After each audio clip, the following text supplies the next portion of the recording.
The Warren Buffett intro is useful here because he doesn't look at the world like an economist and think, oh, we're going to have negative GDP growth for 2 straight years going forward. He looks at the companies that he might be able to invest in, and he invests when he finds bargains. And when the bargains dry up, he stops investing. So what he is saying by selling stocks and raising cash is that he can't find any more bargains out there. And that's normally a sign of a cyclical peak. When stocks get so expensive that they're not a good deal anymore, the PE ratio of the market goes up dramatically and there's just nothing left to buy that's classically cheap, then the market rolls over, the economy rolls over, you get a recession, you get a bear market. And so by that time, he usually has piled up a lot of cash, and then he'll jump in 2 years after the peak and start buying up the bargains again that were created by the recession. So we're kind of in that place right now. Buffett has a massive amount of cash. Stocks are wildly overvalued based on historical valuation measures. And the economy is running out of cash and starting to roll over. Here's why the economy should go into a recession in the next couple of years in any event. And during the pandemic, the government said, oh, you don't have to pay your rent, you don't have to pay your student loans, and here we'll give you these stimmy checks. And so a lot of Americans build up a lot of what economists call excess cash. But it's money that people have that is beyond what you would expect them to have if you just extrapolated prior trends. So we had an extra $1.3 trillion or so coming out of the pandemic lockdowns. And we spent over the next couple of years that extra money, and that's what kept the economy going. But now that extra money is gone. And consumers in the US are not just not spending, but they're spending, but putting it on plastic. So what you've got is people who used to have extra money in the bank now not only don't have any money in the bank, but their credit card balances are exploding, and the interest on that debt, because, credit cards, once they've got you, once you miss a couple of payments and you're carrying a balance, they charge you 25% interest, right? And that's a recipe for bankruptcy. If you're carrying loans that are charging you 25%, you are in serious financial trouble. And a bigger part of the US economy is in that situation. So consumer spending has to go down from here. Car loans already are starting to go bust because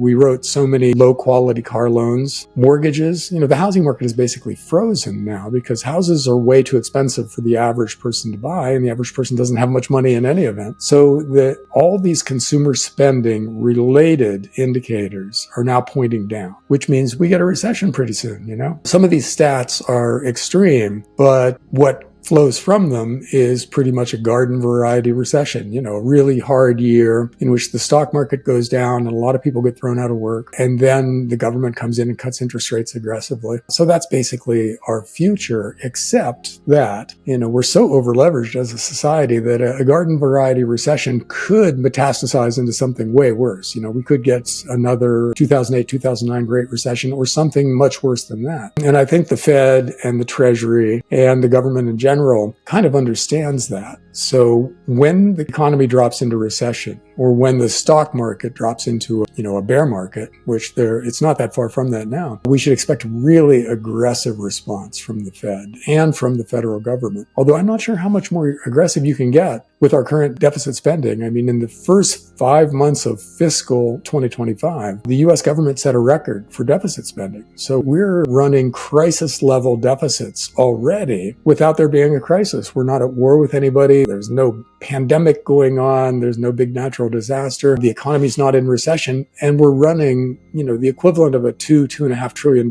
deficit for the whole year. So, are we going to have $5 trillion deficits in the next recession? It's completely possible that we end up with numbers that are just so out of control that we kind of have to look at that and decide, is this going to just bring us back to normal organic growth, or is this going to cause some kind of a crisis in the monetary system that is completely different from the normal cycles we've seen since the 1970s? And I think there's a decent chance that what we see at the bottom of the coming recession is the death spiral of the world's fiat currencies, where, the interest on our debt is just soaring and deficit spending is so out of control that people just don't want to hold those currencies anymore. So I think that's the real investment thesis, if you want to call it that, going forward, is things might get way out of hand financially and monetarily. And so how do we invest for that? What do you want to own in a time when people start to lose faith in the dollar and the euro and the yen and start piling into real assets? Real assets is what we want to own, things that governments can't just create out of thin air on an electronic printing press. So then it becomes which real assets and in which form.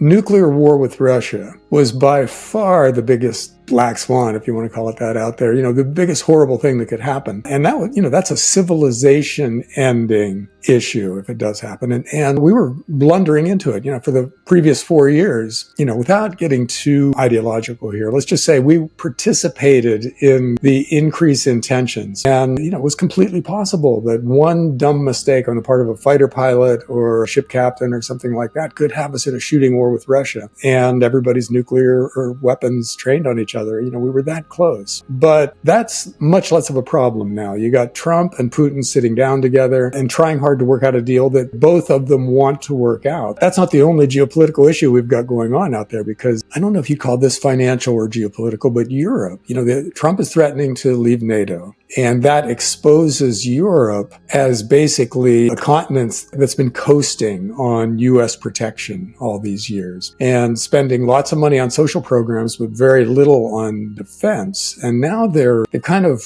been so shocked by the change in the relationship with the U.S. that they're kind of going full circle. And they're talking about a massive military buildup and preparing for war with Russia when, Russia's not going to invade Germany. That's a really silly idea. But Europe seems to be so shocked by possibly losing the U.S. military umbrella. They're talking about massive increases in military spending on the order of, $500 billion a year more now.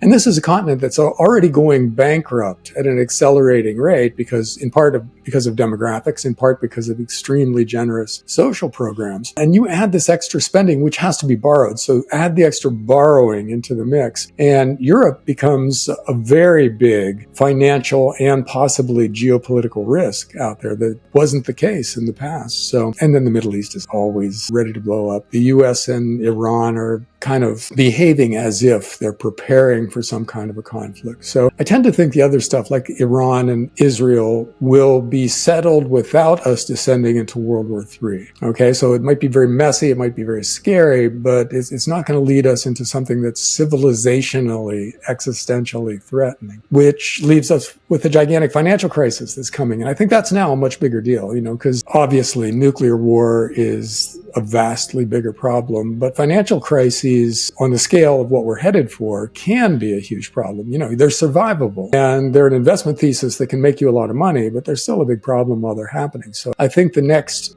decade is going to be very scary for most people and full of opportunities for people who get it right.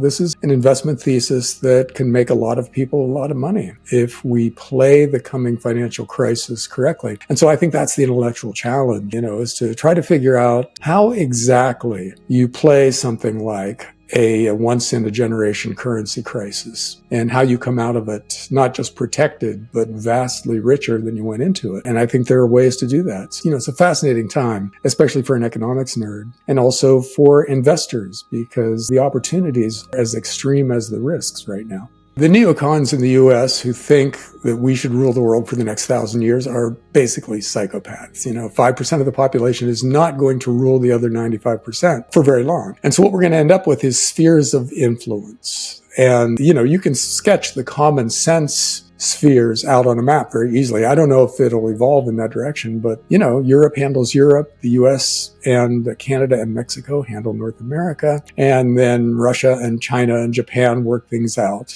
over where they are. And, it could end up being a workable system, or it could devolve into World War III. The old spheres of influence system that we had up until 1914 didn't end up working out very well in the end, but it could possibly work out this time. And the US, Canada, and Mexico becoming basically this North American entity has a lot of advantages for us. I mean, if we end up that way, we've got unlimited natural resources in Canada, technology and capital markets in the US, and a very productive workforce in Mexico, and oceans on either side of us protecting us from any really overt kind of aggression by anybody else in the world. That's probably as good as we can hope for, and it's potentially a system that's very favorable for North America. So here's hoping that's what we evolve into, and that the other spheres of influence can work their thing out in a way that doesn't involve some kind of big war.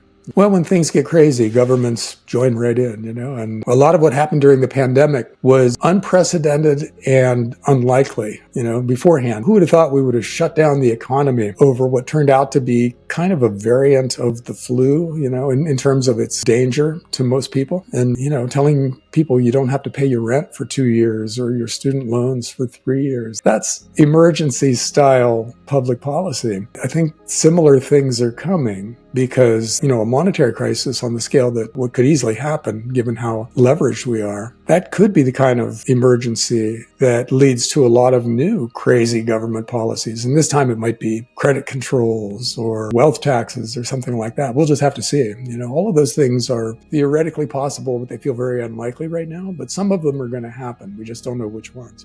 This was clearly a proxy war. The US and NATO decided they wanted to take Russia off the chessboard. And they decided to do that by moving NATO right next to the Russian border. NATO is an anti-Russia military alliance, and they were going to move right to Russia's border by inducting Ukraine. This is like the Cuban Missile Crisis in reverse. Anybody who doesn't know what that is, look it up and you'll see that this is very much like that. And we were willing to fight a nuclear World War III over that back then. And now Russia is in that position. And they've been saying all along that that's a red line. That is a nuclear red line if we move NATO right next to Russia. And we tried to do it anyhow. Very flawed assumption that Russia would never resort to nukes. They would just fight a conventional war, and that us funding that conventional war with hundreds of thousands of, Ukrainian soldiers as cannon fodder would drain Russia to the point where it became unstable, Putin was overthrown, and we got to come in with a puppet government and own all those resources. That sounds crazy, but it is actually what the guys in charge of this process in the US and Europe thought was going to happen. Turns out Russia didn't resort to nukes, but they stuck with it. What is it, 3 years now? They fought a long war that cost them a fortune, but they were able to sell enough oil on the global markets, around US sanctions, that they managed to be cash flow positive that whole time. So Russia's economy is not in terrible shape, and we're going to have to settle this thing by Russia taking some of Ukraine's property, the Russian-speaking part of Ukraine, and Ukraine agreeing not to be part of NATO. And NATO, in other words, agreeing not to try to induct Ukraine in the future. It's a shame for Ukraine because they were used really badly by the US, and 500,000 of them died, and they lost some territory. But that's basically the only way this can turn out, because if Ukraine wants to keep fighting, then Russia will just take them over completely. And unless the US wants to fight a nuclear war over that, then that's just the way it's going to play out. So it was a pretty audacious geopolitical gamble on the part of the US and Europe